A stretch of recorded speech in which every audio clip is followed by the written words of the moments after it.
Bueno, Kotxoren heriotzaren berri egia da, Kotxoren ingurune hurbileko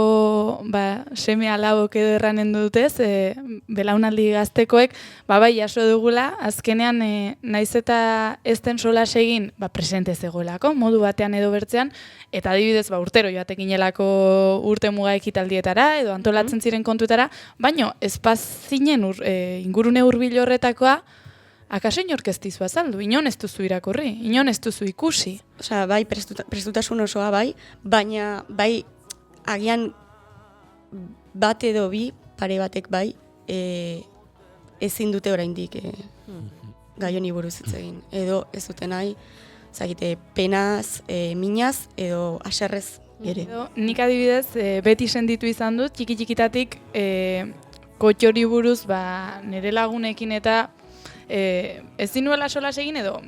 ez zetorrela solas egitea da, nik ezagutzen nuen kontu bat bakarrik zela inork sekula ez ditola ezer zuzenean galdetu orduan, ikustean zenbat jendek parte hartu duen eta jende hori nortzen,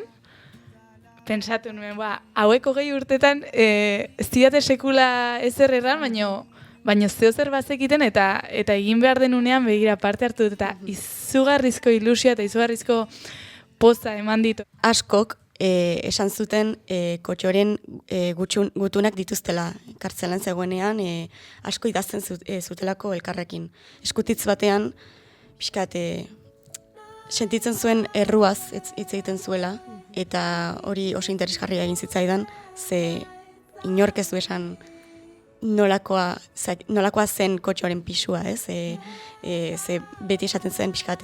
humorez hartzen zituela gauza guztiak, baina baita pixkat erru hori sentitzen zuela eta uste dut ez zela bakarra Euskal Herri mailan, ez?